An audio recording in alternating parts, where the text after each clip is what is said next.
Entering real estate when everyone says it's the absolute worst time to enter real estate with special guest Zachary Beach. Today's episode is brought to you by Canva. When we finally decided to grow our social media presence, Canva was the only option. I tried dozens of alternatives, but I had to admit that nothing else comes close. We use Canva for social images, print-on-demand designs, and tons more at ServeNoMaster.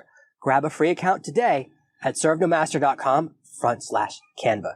Are you tired of dealing with your boss? Do you feel underpaid and underappreciated? If you want to make it online, fire your boss and start living your retirement dreams now, then you've come to the right place. Welcome to ServeNoMaster Podcast, where you'll learn how to open new revenue streams and make money while you sleep. Presented live from a tropical island in the South Pacific by best-selling author Jonathan Green. Now, here's your host. Zach, I'm really excited to kind of talk about this subject because no matter how the market is doing, whether it's hot or cold, up or down, there's people who say, now it's not the right time. They always say it's too late. That's in every market I hear about. It's too late to enter the stock market. It's too late to get into real estate.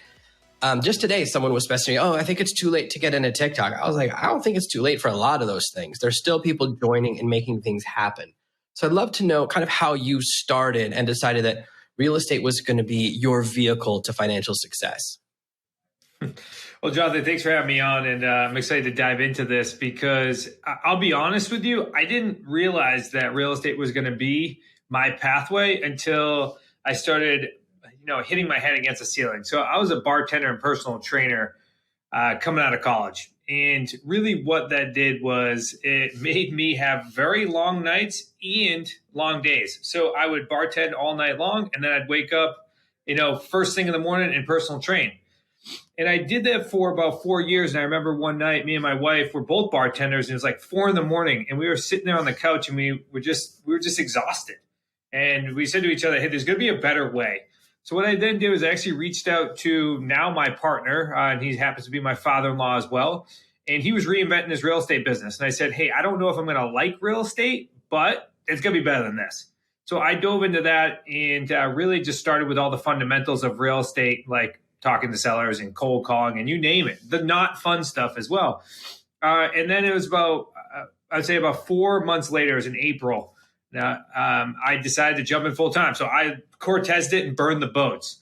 And, that's now going on about 8 years. So it's obviously been a very great vehicle for me across that pathway. But really, real estate's a really cool vehicle, but it's still a business. And I'll tell you that business is what really gets me excited. But being able to do business and happen to do it in real estate certainly is a major combination and combo. So it wasn't that I was somebody that was seeking real estate. I just was seeking a better way than what I was currently living in. It happened to be, I was lucky enough to find the path of real estate. So you brought up something that's super, super interesting to me, which is that moment where a couple of things happen. I really want to dive into that. What's it like, that moment where you say to your wife, hey, you know what we've been doing, what we're familiar with, I don't want to do that anymore. Was she supportive? Was she responsive? Was the fact that her dad was already doing that thing like an advantage or a disadvantage? Because a lot of times we go, you could do anything as long as it's not what my dad does. So what was that conversation like? Because for a lot of entrepreneurs, they go, I'm going to quit my job. And the partner goes, no, you're not. Right. So it's a really tough moment. So what was that like? Yeah, unfortunately, Jonathan, I have conversations with people on a daily basis because that's really where my passion, where Smart Real Estate Coach passion is now, is to help people go from in a corporate position, typically, or in a job that they don't like, and to be able to help them escape their job, because I was able to do it as well. So I understand that moment. And you're right. And it's unfortunate that there are some relationships that the spouse does not support it. I happen to be a very lucky person where it comes to my wife is extremely supportive. And she's also just as ambitious as I am. So when we were both having that conversation, she was like, you're right. We got to figure out another way out of this because I don't foresee myself being in the bars or in the hospitality industry forever. And of course, we were in our early 20s, and me and my wife have been married for a couple of years at the time, but we've been dating since we were in middle school. So we knew that we wanted to have kids and to really be able to, start our lives. And we knew we couldn't do it by being bartenders. So really, it was almost a necessity in a way to say, hey, if we want the lifestyle that we really want, then we got to make a change, and we should make it now. So yeah, she was 100% on board, to make a long story short. And she's very entrepreneurial as well. So she totally gets the grind of being an entrepreneur. And when you want things that are significantly, say big significant goals, we know that we have to chase it. We knew there were going to be some sacrifices along the way. And that was certainly one of them that we did. And, thank God we did it. Yeah, that's really interesting. You guys were together so long, exact opposite my relationship, where we didn't meet till I was in my 30s. But that classic love story, that's amazing that you guys have gone the distance. Very interesting. And was it strange to go to your father-in-law and say, hey, I want to learn what you're doing. I want to go into that business with you? Because I think about my relationship with my in-laws, even my sister's husbands, and it would be so strange. That's got to be a little bit of an interesting conversation. I'd love to know what that moment was like. Had he offered to bring you on before, or was it totally your idea? Yeah, it's interesting perspective, because I get this all the time. People are always like, how do you work with your in-laws? Because so when we jumped into the business, not only did I work with my father-in-law, Chris, I worked with my brother-in-law, Nick, who was in the business as well. And then my wife actually ended up joining us as well. So it was a full-fledged family business of me being with the in-laws consistently. See, I grew up in a very wealthy town, but on the poor side of the wealthy town. And my in-laws were very well respected and did well entrepreneurial wise. So I know when 2008 hit, my father-in-law, Chris, he was trying to really reinvent himself because he had set such great businesses in the past. And I think he was looking for, great partnerships long-term as well. So when I approached him, it wasn't that we had that I had the idea or he had the idea. I think what we did, we were having multiple conversations and saying, hey, you want to give this a try, because you're seeking something else and I'm looking for good strategic partnerships long-term. So let's go ahead and let's see if this works. It was a trial period. But the reason why I reached out to my in-laws was because it doesn't matter if they were my in-laws. It doesn't matter if they were my friends. It doesn't matter who they were in relation to me. I wanted to surround myself with the smartest people that I knew. And at that time, they were the smartest people that I knew. So it was surround yourself with a better group of people, and they'll certainly raise you up. So it happened to be my family, which I'm, of course, super grateful that be the case. So, luckily it worked out. But I'll tell you, the major reason why it did work out is because we set some rules and regulations in regards to that as well. One being that everyone was going to, basically eat what they killed. So it wasn't like anybody walked in with any type of salary or any type of position like that. It was everyone's going to work towards one strategic goal. So everyone's pulling their weight. But then secondly, the other biggest one was that we always wore hearts on our sleeves, or we had very open communication. Because as we know, with families, we've seen plenty of families work together, even close families, but then fall apart because of finances associated with the growing of the business. So having that open dialogue consistently was super important. And then lastly, the last thing we always did is we left the work at the office. It was interesting at one point in time. On top of that, we all lived in like this small block in Newport, Rhode Island. So Chris and my mother-in-law had an apartment. My brother-in-law had an apartment. I had an apartment. They were all right near each other. So we'd have this running joke at the end of the day. We'd all wave to each other and say, hey, how was your day? Because we wanted to leave all the crap at the door, especially with businesses when you're dealing with any type of challenge. But we would continue to talk about the good things. But so those three real rules were the importance of the longevity of us to be able to go from where we were then to scaling a couple businesses together. That's amazing. So for listeners, that's episode 225, Chris Prefontaine. I actually have a previous episode with this father-in-law, so it's interesting to hear the other perspective. So that's really great. I think that I've seen a lot of partnerships and family businesses. It gets complicated. When in my 20s, I lived with the people I was working with, and at the end of every day, they would all go to the same bar together. And I was like, guys, I'm going somewhere else because I want to talk to someone who wasn't there for everything I did.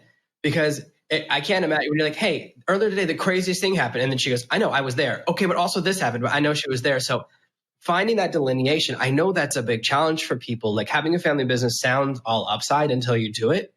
Like I have great relationships with my sisters, but the thought of working with them, I know it would be a big challenge because you have that in there. Now you were the odd man out, as in they were all related. You're the one in-law for all of them. So did you ever feel like the outsider, or were you kind of able to find that balance because you'd been together so long, all the way since your early teens? But that's another place where sometimes people, when they join another family business as the in-law, like, yeah, you're the son, but you're not the son's son. Like, was that ever a challenge for you in your own head, even if they were treating you great? I know that I would have that thought.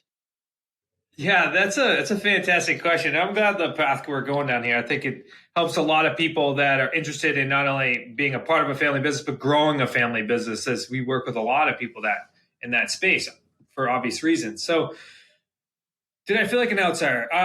No, I didn't feel like an outsider. I've known them for so long, but what it did do for me was it set a bar pretty high, so I had to consistently be working towards that bar. And it wasn't that they openly said that; it was just that I knew if I wanted to really add value to the current company that I was stepping into, especially because my entire in-laws had real estate experience. I mean, my father-in-law was in real estate for 30 years. My brother-in-law was a realtor for 8 years. I come in from being a bartender, and I have to figure out not only how to become an entrepreneur, but also how to be an entrepreneur in real estate. So I had a huge learning curve, but it just kept me hungry and consistently as they were always running ahead of me. So I was always constantly, nipping at their heels. But it became to a certain point where I think the relationship really started to meld together where me and my father-in-law decided to really become partners. And that was because I wasn't necessarily blood. I think he knew that he could pour into me in a different way where he didn't have to, tiptoe around, hey, this is my son. I got to ensure that, I'm being the dad and I'm being, his mentor, his business partner. Instead, we were able to take on that relationship where I said, hey, I'm hungry. I love entrepreneurship. I love business. I have massive goals. Show me how to get there. So he didn't have to necessarily tiptoe. He could be like, okay, this is the relationship that we have, and let's start running with it. And then, of course, over time, it evolved as we became slowly equal partners, eventually from growing and scaling the business that we're at now. But also as we started to have kids, and then he became, the grandfather. And, I think it solidifies then the in-law relationship. So I think it was a good thing, super positive thing when it came to me being, the only person that didn't have that name. But also what it did was it really gave them a different perspective when it came to my background and where I came from. So it wasn't just all one perspective from one family. I think what I did is I mixed things up a bit, and I can tell you that on some occasions it definitely sent them through for a loop a little bit.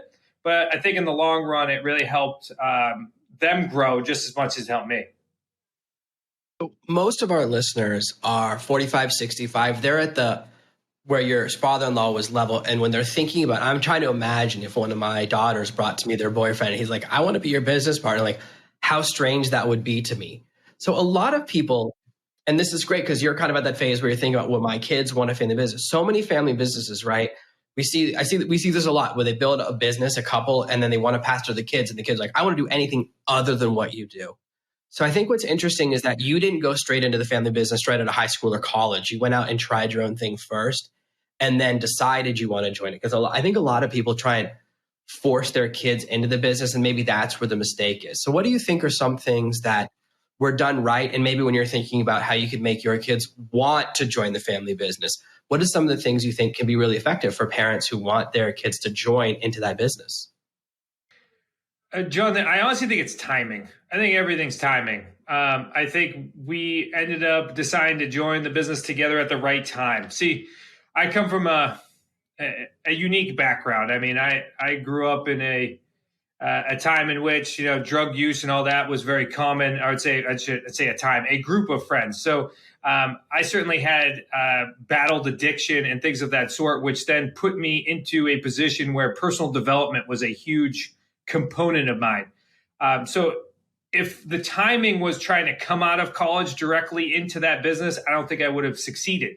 I don't think I was mature enough or ready to start taking on entrepreneurship as serious as I did when I was 24. So I think it's really all about timing. And then I think the same thing with Chris and my father-in-law. And that was, he was reinventing his business. So he was looking for new ways, new blood, new ideas versus the old ways of doing things, because what got him to where he was at that point, put him through the 2008 crash. So a lot of the things that he thought he knew, he didn't. So he had to reinvent himself as well. So I think it was just perfect timing when it comes to that. So when I look at what I really want to do in order to set my kids up for success long term, because I'm a firm believer that entrepreneurship is the only way to do it. That's why I constantly surround myself with high performing entrepreneurs. So what I just want to do for my kids is just to show them the skill sets in the mindset and the development when it comes to being an entrepreneur, but also just being a good person long term. And I think once they see that path of, hey, I need to constantly work on myself and everything else around me will advance, then they'll choose their path as far as what business it is. Do I want to set up a business long term where my kids could take over? Absolutely. But if they choose a different path, then that's okay too, as long as I'm teaching them the right ways in order to be successful, in order to have, mental health, physical health, financial health, so that way they can then put their families in the best position possible. Man, you're saying so many different things I want to talk about. Like, this is like the hardest interview I've ever had, because I'm like, oh my gosh, I want to talk about all eight of those different You'll have things. to have me back, and we'll talk about them in different segments. Yeah, this is amazing.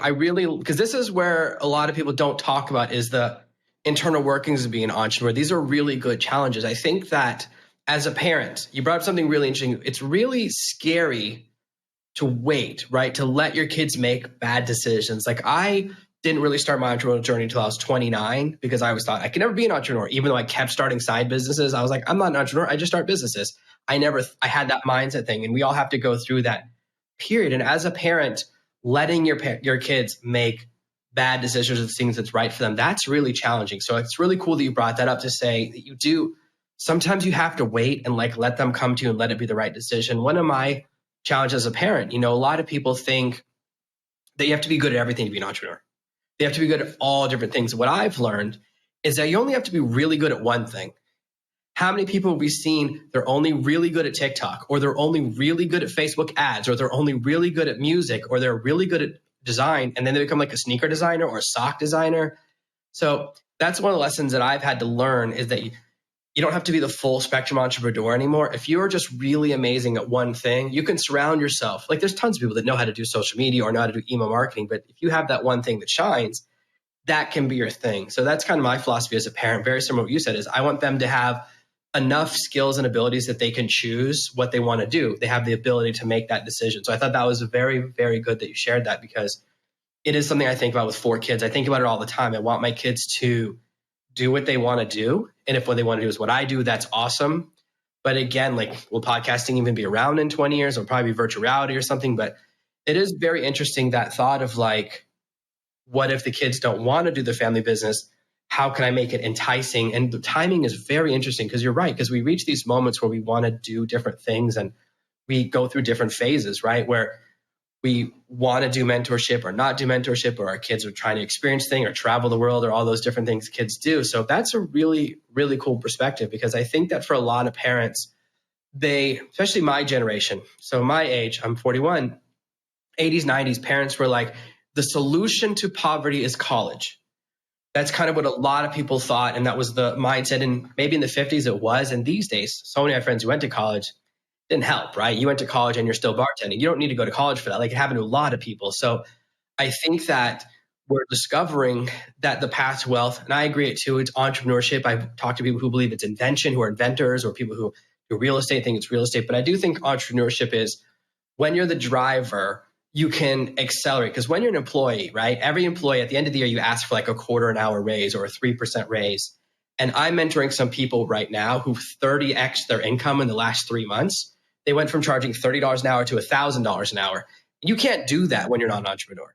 And they're already being like, I think our price is too low. And I'm like, when I met you guys, you were 30 times lower, right? And you kind of have this ability. It's like when you're doing services, right? I started off doing services. If I wanted to make more money, I would just tell someone my new price, right? And you can double it, but you can't do that when you're not an entrepreneur. So I think that's a really cool lesson to think about. How can we embed concepts of entrepreneurship into our kids, even if they want to do something different? Even if my kids want to start a store or a pizzeria or a t-shirt business, that idea of you're in the arena, it's high risk, high reward. So that's a really cool lesson. So when you think about kind of your journey and how you enter the real estate thing, do you think that affects how you train people? Because I know a big part of what you do now is you help other people enter the real estate arena. And when someone comes to you and says, oh, I'm thinking about doing something, but what about my kids? Or what about my spouse? Like we talked about earlier, how do you kind of guide people in those moments to help them make the right decision? Because I'm sure not everyone who comes to you, real estate's the right thing for them. For some people, it's something else. The same for me.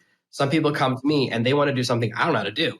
I'm not a real estate guy, which is why I interview people like you. So if they go, hey, who should I learn about real estate from? I point them to someone else because not everyone's the right fit for everyone. So kind of what's that conversation like? Or what do you think about when people come to you and you're figuring out what's the right path for them? Wow, it's a really good question. So because I didn't think real estate was my path, or I had no idea that real estate was going to be my path.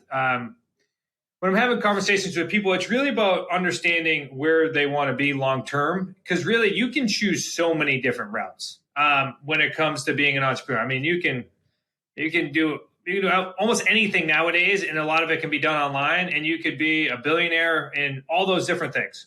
Billionaire, and all those different things. So really when I'm speaking with people, I just want to understand why real estate, because most people approach real estate, and I know that real estate is like quote unquote sexy, right? It's like, and it has that because if you look at across the board, like the wealthiest people in the world have a lot of their wealth built into real estate because it's a tangible asset. And there's so many different ways you can even do real estate on top of that. So I want to understand, why real estate, number one, but also then number two, why the creative financing space? Like, what about that attracted you? Because if you're not excited and passionate about the business that you're going to enter into, then it's very unlikely you're going to stay up late at night. You're not going to wake up early, and you're going to look for the next shiny object, which is what entrepreneurship has really come down to, especially in the world of coaching, consulting, information marketing. Everybody else has the answer. But it's those that, dig deep, a foot wide, a mile deep into their business. And as Brian Tracy, we interviewed him on our podcast, said, it's going to take you about at least 7 years to master that business. So are you willing to dedicate the next 7 years to this business? And the way in which people respond to that is going to determine whether or not this is the path for them. Because absolutely, can we and have we shown that our system, our process, creative financing works to build millionaires? It absolutely does. I'm sure it built billionaires before too, as well. But, is this the right path? So it's really first understanding, hey, is this something you can be passionate about? And then number two is, are you willing to put in the work? I like to say that real estate is simple, but it is not easy.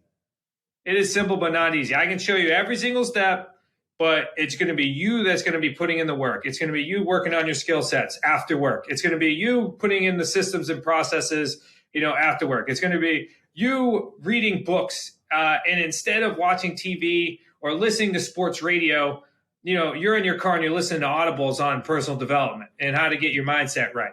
And late at night, you're studying videos in order to be better at being a real estate investor, but also a business owner. So are you willing to do that? And if they are, then we can certainly help them get there. And on the other side of that is significant wealth. And not only is there significant wealth, there's significant development. Because one of the major things, just sidestepping in, one of the major benefits of being an entrepreneur and owning your own business is the development that comes with it. I would not be the person I am today if I did not step into that real estate business at the time. Because like you said, you can dramatically increase your prices or increase your wealth or increase your income as an entrepreneur. But that also means that you have to dramatically bring more value to the marketplace as well. So it's like, yeah, we can raise our price, but if we're not proven that we're the ones that bring that value, then we can't raise the price. So it's that constant working on ourselves and development that then brings that additional value to the world, which then increases people from having a conversation with me where they say, I make $150K a year and I want to be a millionaire. I always tell them, well, we got $850,000 worth of value that we got to make as far as in growth in order to get there. So if they're willing to do that, they're willing to put in the work, they're willing to invest the time. All right, well, now I'll show you the path. And then lastly, it's all about patience. And I know that's the last thing any business owner wants to hear, entrepreneur wants to hear is you got to be patient. I am lacking of that quality consistently. But patience over time with consistent work and mixing of grit will put you in a position where you're going to be a very successful person. It's just not going to typically happen in the time frame in which you expect, but it also happens exponentially as well. That's why you always see the overnight successes. It's because they've been working for 10 years with nobody else looking at them, and then one day they make a big jump because they've lined all of their skill sets, their mindset, and their development is now at a point where they can see that excess success. And now all of a sudden the right product or the right alignment, the right timing comes into play, and all of a sudden they explode. That's what we're always looking for as entrepreneurs, just grind and 3 feet from gold, right? Just consistently, I'd say grind, consistently putting in the work. And then one day you hit the accelerator because everything lines up. Timing puts you in the great position. Yeah, I think that that's really accurate for a lot of entrepreneurial things, is that we see a system and go, and we want it to be easy. Nobody thinks college takes 3 months, right? Everyone knows that we think some things would be hard. 4 to 6 years. Right, especially things there's marketing. We think, oh, if I can learn real estate and become wealthy in 30 days. Sometimes people come to me, they go, I'm going to publish one book and be a millionaire. And I was like, I wish that was a thing. That's not a thing anymore, right? James Patterson has hundreds of books. Like the biggest authors publish lots of books. They don't make money until they're doing movies or whatever. But sometimes we have this belief of like, oh no, my main business is hard. But when I start my own business, I want it to be really easy. Work 5 hours a week and be a millionaire. And then when they start, they're right. Those are the people that quit the fastest because they want it to be easier than it is. That's why I hate that saying, oh, if you do what you love, you'll never work a day in your life. I love my job. I'm having a really good time right now. I'm still at work, right? I'm having a great time with you. I'd still rather be swimming with my kids. Like you probably would too, right? Like I think that's one of those lies that people fall into. Like, no, it's still work. I still work 7 days a week, but I like what I do and I get to choose what I do. But there is an element of it that's the grind, whether it's doing your first phone calls when you're starting real estate and calling people, or visiting properties and learning how to tell what type of damage to look for. Like where I live, it's in the tropics and every single construction has an issue. We lived in a house one time that the person had built and he built it himself. He'd been there every day. And we looked and they'd actually used the wrong wood under the floorboards. There were mushrooms growing out of the bottom of the house. And this is someone who'd been in construction 20 years. There's always something that you don't think of checking for. And that's a skill. Like you can't learn how to inspect a house in one day, right? Like I know that's hard. There's a lot of pieces, whether you learn how to check if there's something weird going on with a water heater, you don't learn that in 5 minutes. So there is that element of expertise that comes from putting in the effort. And because I sometimes see people, they pick a business model that they think is a fast path to wealth, but they don't really like it. And they go, I'm going to do that because it's the fastest way to wealth. And 3 years in, they hate their job. They've painted themselves into a corner. It's like the person who starts like a corner store or like a 7-Eleven type store. And then they have to work there every day and they're working there 7 days a week. They've created a job, but they can't leave it. So I think that having an element of, yeah, I could see myself doing this 5, 6, 7 years from now is so important because sometimes people jump in because let's be honest, real estate advertising, my entire life, it's always been exciting. I grew up where there was the guy standing in front of a boat with 2 girls in bikinis going, come on down to the hotel and you're going to learn real estate. That sounds exciting, right? Everyone wants a boat until you own one. And that's kind of that enticement of wealth sometimes distracts people from, there's still a process. Every single person I know who does like rentals, they've had a bad tenant, right? They've had that experience. Every single person who's done house flipping has had something go wrong, whether it's a flood or an inspection issue. And if you go in thinking that it's all sunshine and roses when you first hit adversity, I think that's when people really crumble. If you go in thinking, it's like if you go into weight loss and think, oh, I'm never going to make a mistake on my diet. Then as soon as you make a mistake, you quit, right? It's knowing that and kind of knowing that there's going to be struggles and challenges that I think is really, really important to people, kind of having that long-term view. Because as much as real estate isn't what I do, especially because of where I live, there's a lot of reasons why you can't do it. There's no leverage here. You have to pay cash up front and there's no loans at all in this country. So it's a totally different situation. And there's no rule of law. So you can build a hotel and then find out they go, oh, you don't own this land anymore. And there's nothing you can do. So that's why we don't do real estate here. It's a totally different situation, right? But it doesn't mean that it's not right for a lot of other people. And I think that's what's really important. And what's interesting is that I think this is the big challenge. There's a lot of real estate models that work. There are people that do short selling and it works. There's people that do creative financing and it works. There's people that do flipping and it works. So someone can even say, I'm going to get into real estate. And there's so many things that are exciting because they all work.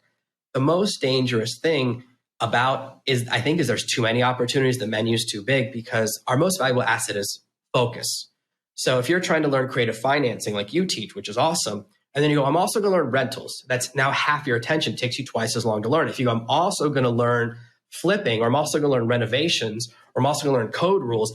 Now it goes from taking however long it's going to take. Now it takes 10 times longer. And I think that's really when people get discouraged because you said, oh, it would take 3 months. Like, yeah, if this is the only thing you're doing. So that's why what you mentioned was really good. How much time do you have to put into this? How much effort are you going to put into it? Because it takes time to get good at anything. People sometimes say to me, oh, Jonathan, how do you get so good at podcast interviews? I'm like, well, I've done hundreds of them.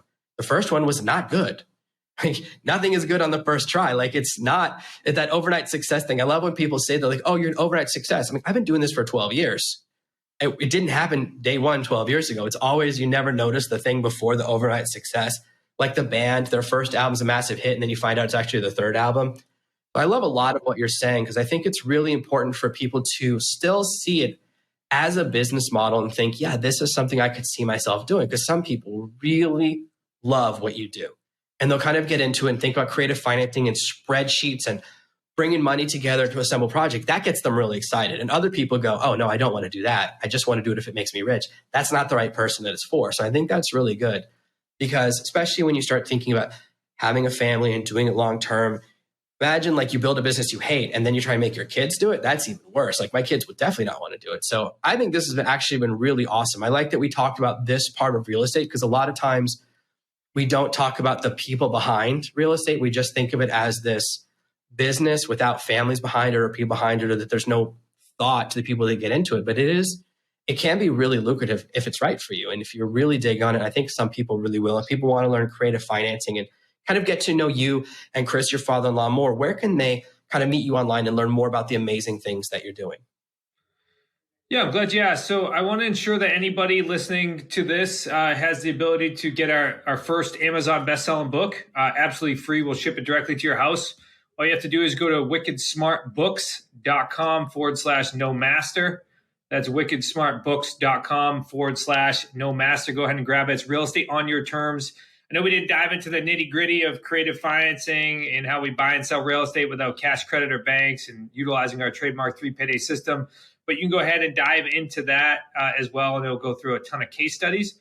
But then, of course, you can also, those of you on social, follow us at Smart Real Estate Coach.